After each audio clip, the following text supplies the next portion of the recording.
ನಮಸ್ತೆ ಈಗ ಅಪೂರ 50ನೇ ಬರ್ತ್ಡೇ ಬರ್ತಾ ಇದೆ ಸರ್. ಹೇಗೆಲ್ಲ ಪ್ರಿಪರೇಷನ್ ನಡೀತಾ ಇದೆ ಸರ್. ಇದು ಬಂದು ಸ್ಯಾಮ್ ಟೂರ್ಸ್ ಆ್ಯಂಡ್ ಟ್ರಾವೆಲ್ಸ್ ಕಡೆಯಿಂದ ಓಕೆ.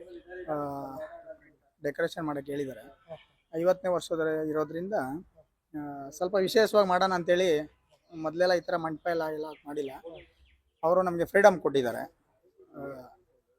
ಅದರಿಂದ ನಾವೇನು ಮಾಡ್ತಾಯಿದ್ದೀವಿ, ಈಗ ಮಂಟಪ ಹಾಕಿ ಫ್ಲವರ್ ಎಲ್ಲ ಸ್ವಲ್ಪ ತುಂಬಾ ಚೆನ್ನಾಗಿ ಡೆಕೋರೇಷನ್ 50ನೇ ವರ್ಷದನ್ನ ಸ್ವಲ್ಪ ವಿಶೇಷ ಮಾಡಬೇಕು ಅಂತೇಳಿ ನಾವು ಪ್ರಯತ್ನ ಮಾಡ್ತಾಯಿದ್ದೀವಿ. ಇವಾಗ ತಾನೇ ಕೆಲಸ ಸ್ಟಾರ್ಟ್ ಮಾಡಿದ್ದೀವಿ. ಇನ್ನು ಇದು ಕೆಲಸ ಮಾಡ್ತಾ ಸ್ವಲ್ಪ ಇನ್ನು ಪ್ಲ್ಯಾನ್ಗಳೆಲ್ಲ ಚೇಂಜ್ ಆಗ್ತಾ ಇರುತ್ತೆ. ಬಟ್ ತುಂಬ ವಿಶೇಷವಾಗಂತೂ ಇದ್ದೇ ಇರುತ್ತೆ ಸರ್. ಇನ್ನೊಂದು 2 ದಿನ ಇದೆ, 1 ದಿನ.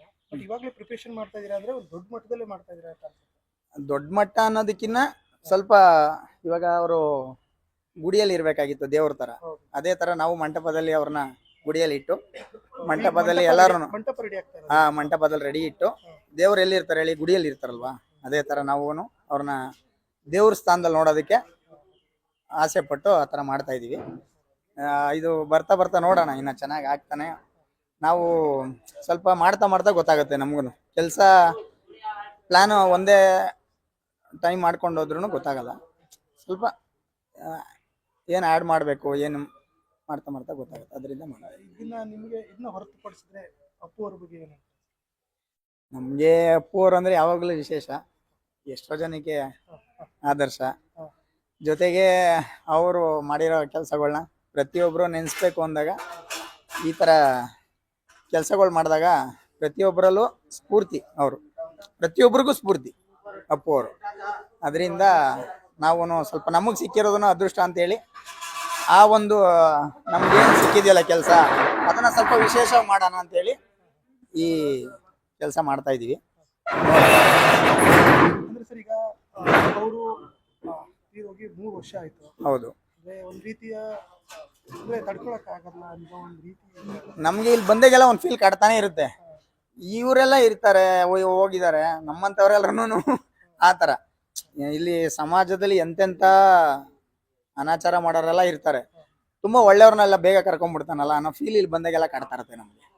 ಹಾಗಾಗಿ ನಾವು ಈಗ ದೇವರಲ್ಲಿ ಕೇಳ್ಕೊಳ್ಳೋದು ಒಂದೇ, ಇವಾಗ ಅವ್ರಿಗೆ ಆತ್ಮಕ್ಕೆ ಶಾಂತಿ ಕೊಟ್ಟು ಮತ್ತಷ್ಟು ಈ ಥರ ಜನಗಳನ್ನ, ಅಪ್ಪು ಅಂಥವ್ರನ್ನ ಭೂಮಿ ಮೇಲೆ ಕಳ್ಸೋಕ್ಕೆ ಪ್ರಯತ್ನ ಮಾಡಪ್ಪ ಅಂತ ಕೇಳ್ಕೊಬೋದು ಅಷ್ಟೇ ಭಗವಂತನ. ಇನ್ನೊಂದ್ಸಲ ಅಪ್ಪನೇ ಬರಲಿ ಅಂತ ಕೇಳ್ಕೋಬೇಕು. ಅದರಲ್ಲೂ ಅಣ್ಣವ್ರ ಮಗನಾಗೆ ಬರಲಿ, ಮತ್ತೊಬ್ರು ರಾಜ್ಕುಮಾರ್ ಬರಲಿ, ಈ ಥರ ಕೇಳ್ಕೊಬೋದು ನಾವು. ಅದನ್ನ ಬಿಟ್ಟು ಬೇರೆ ಏನು ಮಾಡೋಕ್ಕಾಗಲ್ಲ. ಭಗವಂತನಲ್ಲಿ ಕೇಳ್ಕೊಳ್ಳೋದು ಮತ್ತೊಬ್ರು ರಾಜ್ಕುಮಾರ್ ಬರಲಿ, ಮತ್ತೊಬ್ರು ಅಪ್ಪು ಬರಲಿ, ಅವರು ಸಮಾಜಮುಖಿ ಕೆಲಸಗಳು ಮತ್ತಷ್ಟು ಜಾಸ್ತಿ ಆಗಲಿ ಅಂತ ಕೇಳ್ಕೊಂಡು ನಾವು ಅವ್ರನ್ನ ನೆನಿಬೋದು ಅಷ್ಟೇ.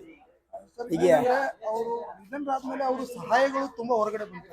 ಅಂದ್ರೆ ಅವ್ರು ಮುಂಚೆ ಯಾರಿಗೂ ಏನಾದ್ರು ಸಹಾಯ ಮಾಡಿದ್ರು ಕೇಳ್ಕೊತಾ ಇರ್ಲಿಲ್ವಂತೆ ಸರ್. ಅದು ಹೇಳ್ತಾರಲ್ಲ ಸರ್, ಗಾದೆನೇ ಇದೆಯಲ್ಲ, ಎಲೆ ಮರೆ ಕಾಯಿ ಅಂತ. ಕೆಲವೊಬ್ರದ್ದು ಆ ಥರ ಅವ್ರು ಮಾಡಿರೋದು ಎಡಗೈಲಿ ಮಾಡಿದ್ದು ಬಲಗೈ ಗೊತ್ತಾಗಲ್ಲ ಅಂತಾರಲ್ಲ, ಆ ಥರದಲ್ಲಿ ಅಪ್ಪು ಅವರು ಮೊದಲಿಗರು ಕರ್ನಾಟಕದಲ್ಲಿ, ನಮಗೆ ಗೊತ್ತಿರೋ ಥರ. ಹಾಗಾಗಿ ನಾವು ಅವ್ರಿಗೆ ಯಾವಾಗಲೂ ವಿಶೇಷ ಗೌರವ ಕೊಡಲೇಬೇಕು. ವಿಶೇಷವಾಗಿ ಅವ್ರನ್ನ ನೆನೀತಾನೆ ಇರಬೇಕು.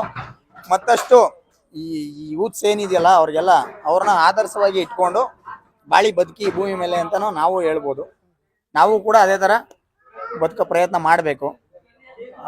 ಅವ್ರು ಮಾಡಿರೋ ಒಳ್ಳೆ ಕೆಲಸಗಳನ್ನ ಯಾವತ್ತೂ 4 ಜನಕ್ಕೆ ತಿಳಿಸುವಂಥ ಕೆಲಸಗಳು ಆಗಬೇಕು. ಜೊತೆಗೆ ಅವ್ರ ಥರ ಬದುಕುವಂಥ ಪ್ರಯತ್ನನ ಎಲ್ಲರೂ ಮಾಡಬೇಕು ಅಂತ ನನ್ನ ಆಸೆ. ಅವರು ವೈಯಕ್ತಿಕ ಜೀವನ ಬಿಟ್ಟು ಸಿನಿಮಾ ಜೀವನಕ್ಕೆ ಬಂದರೆ ಅವರು ಒಳ್ಳೊಳ್ಳೆ ಸಿನಿಮಾಗಳನ್ನ ಮಾಡಿದ್ದಾರೆ, ಫ್ಯಾಮಿಲಿ ಆಡಿಯನ್ಸ್ ನೋಡುವಂಥ ಸಿನಿಮಾಗಳನ್ನ ಮಾಡಿದ್ದಾರೆ. ಇವತ್ತಿನ ಕೆಲವೊಂದು ಸಿನಿಮಾಗಳು ನಿಮಗೆ ಗೊತ್ತಿದೆ. ಅಂಥದ್ರಲ್ಲಿ ಅವರು ಆಯ್ಕೆ ಮಾಡ್ಕೊಂಡಂಥ ಸಿನಿಮಾಗಳು ಕೆಲವೊಂದರಲ್ಲಿ ಸಮಾಜಕ್ಕೆ ಯಾವ ಥರ ಗೈಡ್ ಮಾಡಬೇಕು ಅಂತ ಅವ್ರನ್ನ ಮೊದಲೇ ತಿಳ್ಕೊಂಡು ಪ್ರಿಪ್ರೇಷನ್ ಮಾಡ್ಕೊಂಡೇ ಮಾಡಿದ್ದಾರೆ ಅಂತ ನಾವು ಅನ್ಕೊಂತೀವಿ. ಹಾಗಾಗಿ ಅವ್ರು ಯಾವಾಗಲೂ ವಿಶೇಷವಾಗಿ ಇರ್ತಾರೆ. ಸಿನಿಮಾಗಳಾಗ್ಬೋದು, ಅವ್ರ ವೈಯಕ್ತಿಕ ಜೀವನ ಆಗ್ಬೋದು, ಮತ್ತು ಏನೇ ಆಗಿರ್ಬೋದು, ಅವರು ಅಪ್ಪೋರು ಯಾವತ್ತೂ ಕರ್ನಾಟಕಕ್ಕೆ ಅಪ್ಪೋರೆ. ಅವ್ರನ್ನ ಬಿಟ್ಟರೆ ಬೇರೆ ಯಾರೂ ಇರಲ್ಲ. ಆ ಥರ ನನ್ನ ಅಭಿಪ್ರಾಯ.